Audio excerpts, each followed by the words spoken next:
নমস্কার আমার প্রিয় পরিবার, কেমন আছো তোমরা সবাই? আশা করছি ভালো আছো। তোমাদের আশীর্বাদ ও ভালোবাসায় আমি এবং আমার পরিবারের প্রতিটা মানুষ খুব ভালো আছি। অন্নপূর্ণা লাইফস্টাইলে নতুন একটা ভিডিওতে তোমাদেরকে জানাই অনেক অনেক স্বাগত, অনেক অনেক ভালোবাসা। তো বন্ধুরা, আজকেও নিয়ে চলে এসেছি নতুন একটা সুন্দর ভিডিও। আশা করছি আজকের ভিডিওটাও তোমাদের অনেক ভালো লাগবে, তাই স্কিপ না করে সম্পূর্ণ ভিডিওটা দেখার অনুরোধ রইল তোমাদের কাছে। আজকের ভিডিওটা আর শুভ সকাল বলে শুরু করলাম না, কারণ এখন আর সকাল নেই, 12টার বেশি বেজে গেছে।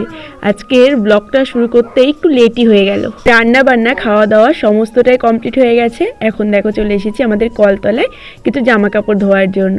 কিছু জামা কাপড় বলতে এই যে দেখছো ওই শাড়িটা অনেক কয়েকবার পরা হয়েছে জানো তো। ভেবেছিলাম যে ধোবো, আজ ধুই কাল ধুই করে করে না কিছুতেই ধোয়া হচ্ছিল না। তো আজকে ভাবলাম যে রোদটাও বেশ ভালো উঠেছে, এই শাড়িটাকে ধুয়ে দিই। আর শাড়িটাকে ধুতে গিয়ে না এমন অবস্থা, দেখো কত রং উঠছে শাড়িটার দিয়ে। মানে কেনার পর অনেকবার পরেছি, কিন্তু এই প্রথম আর কি ধুলাম। তো ধুতে গিয়ে দেখছি এত পরিমাণে রং উঠছে যে কি করবো আমি কিছু বুঝতেই পারছি না। তো যেহেতু ভিজিয়ে ফেলেছি, তাও আবার সার্ফ কিন্তু দিইনি, ইজি দিয়েছি। ইজি না হলে শ্যাম্পু দিয়ে ধুই, তো ইজি ছিল তো সেই কারণে ইজি দিয়েই ধুলাম। তো দেখো কত রং উঠছে। তো চলো কাপড়টা ধুয়ে নিই, ধুয়ে তারপরে যাব মেলতে।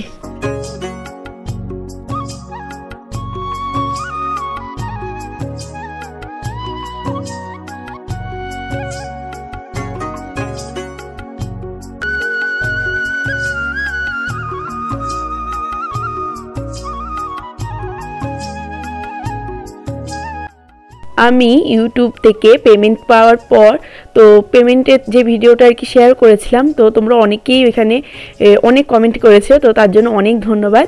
তো সেই কমেন্টের মধ্যে একজন আমাকে জিজ্ঞাসা করেছো যে দিদি ভাই তুমি ইউটিউবে কতদিন ধরে কাজ করছো আর তুমি কতদিন পর ইউটিউব থেকে পেমেন্ট পেলে।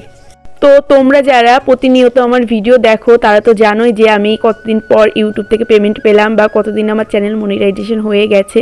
তো সমস্তটা এর আগেও আমি অনেকবার শেয়ার করেছি।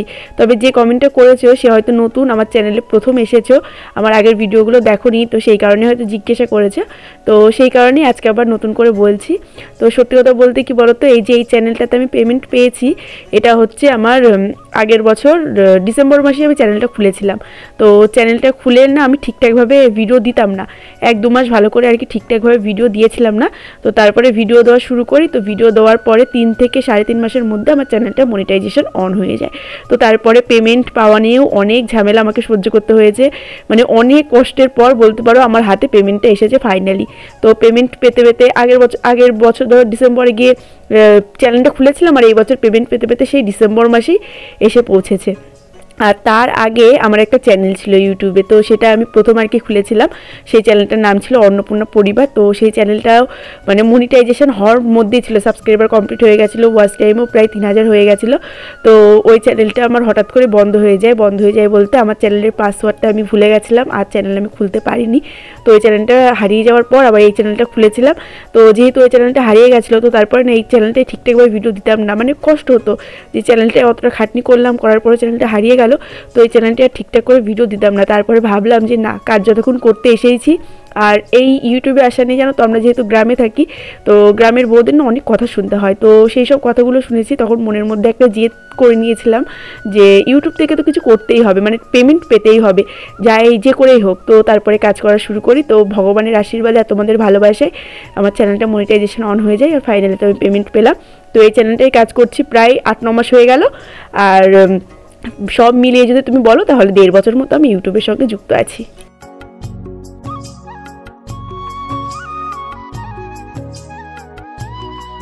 তোমাদের কমেন্টে রিপ্লাই দিতে দিতে আমার কিন্তু এদিকে অনেকগুলো কাজই হয়ে গেল। জামা কাপড়গুলোকে ধুয়ে ছাদে মেলে দিয়ে আসলাম। তো তারপরে দেখো ঠাকুরের বাসনগুলোকে নিয়ে চলে এসেছি এখন ধোয়ার জন্য। কালকে ওই যে পুজো হয়েছিল, মানে ইতু পুজো হয়েছিল, তো সেই বাসনগুলোকে ছিল আর কি, তো সেই বাসনগুলোকে ধুয়ে নিলাম। আর ওই যে দেখো ঘট পুজো করেছিলাম, তো সেই ঘটগুলোকে না সূর্য ওঠার আগে ধুয়ে এই যে এখানে রেখে দেওয়া হয়েছে।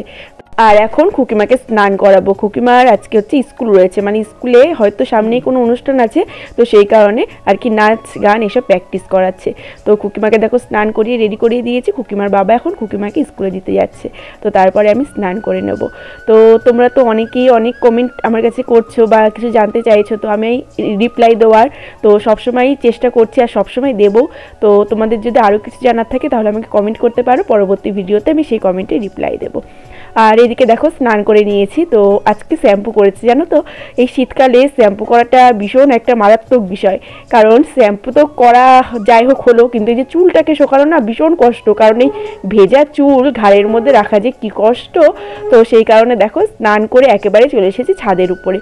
তো ছাদের উপরে এসে গামছা দিয়ে ভালো করে আর কি চুলের থেকে জলটা ঝেড়ে নিলাম। তো এখন তারপরে চুলটা আসতে এই রোদ্দুরে বসে চুলটাকে শুকিয়ে তারপরে নিচে যাব, কারণ চুলটা যদি না শোকায় তাহলে তো টপ টপ করে করে পুরো পিঠটা ভিজে যাবে আর তার সঙ্গে আমার পুরো ঠান্ডা লেগে যাবে।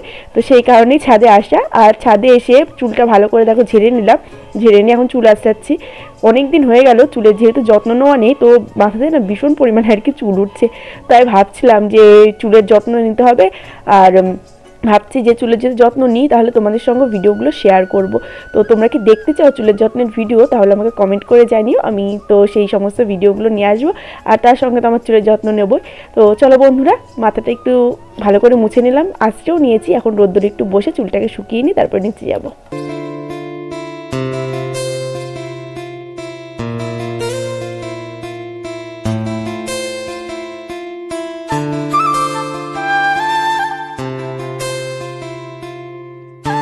দুপুরের পর আর কোনো ভিডিওই তোমাদের সঙ্গে শেয়ার করা হয়নি, এখন হচ্ছে রাত্রিবেলা। তো আজকে আমাদের এখানে তো হাট বসে, আজকে যেহেতু বুধবার, তো হাটের থেকে দেখো 2 রকমের মাছ নিয়ে এসেছে রুই মাছ আর নিয়ে এসেছে বৈরগী মাছ। আর ভাতটাও হয়ে গেছে, ভাতটা উপর দিয়ে দিয়েছি। আর এদিকে দেখো আমি রুই মাছগুলোকে ভেজে নিচ্ছি, রুই মাছগুলোকে ভেজে নিয়ে তারপরে বৈরাগী মাছগুলোকে ভাজবো। এই মাছগুলোকে আবার অনেকে না কাকচি মাছও বলে, তো আমরা তো বৈরাগী মাছই বলি, তোমরা কি মাছ বলো সেটা কিন্তু অবশ্যই কমেন্টে জানাতে ভুলো না। আর আজকে এর ভিডিওটায় ভয়েস ওভার দেওয়ার সময় আমার কথাগুলো মনে হয় একটু স্পিডে হয়ে গেছে, তো যাই হোক বন্ধুরা একটু মানিয়ে নিয়ে ভিডিওটা দেখে নিও। কি হয়েছে বলো তো, প্রথমে ভেবেছিলাম আজকে ভিডিও ছাড়বো না, কারণ একটু ভালো লাগছিল না ভিডিওটা এডিট করতে। তো তারপরে ভাবলাম যে এটা তো আমার কাজ, এটা তো আমাকে করতেই হবে। তো তারপরে তাড়াহুড়ো করে যেহেতু ভিডিওটাকে এডিট করেছি, তো ভয়েস দেওয়ার সময় একটু স্পিড হয়ে গেছে, তাই তোমাদেরকে বলছি একটু মানিয়ে নিও। আর এই যে দেখো মাছগুলোকে ভেজে নিচ্ছে, আর ওইদিকে দেখলে দুধ উতলাচ্ছে। আজকেও কিন্তু আমাদের বাড়িতে সরপিঠে হচ্ছে, সরপিঠেগুলোকে ভেজে আজকে রসে চোবানো হবে। তো বন্ধুরা এদিকে দেখো আমার সব মাছগুলো কিন্তু ভাজা হয়ে গেছে, আর কাকচি মাছগুলো লাস্টের দিকে কয়েকটা একটু ভালো করে ভেজে নেবো, কারণ এখন যেহেতু সেদ্ধ ভাত করা হয়েছে, সেদ্ধ ভাত দিয়েই মাছ ভাজা খেতে কিন্তু দারুণ লাগে। আর এখানে দেখো আলু কোচানো রয়েছে, আলু দিয়ে মাছের তেল হবে। তো বন্ধুরা আজকের মতো এখানেই বিদায় নিচ্ছি, আবার দেখা হচ্ছে কালকে নতুন একটা ভিডিওর সাথে।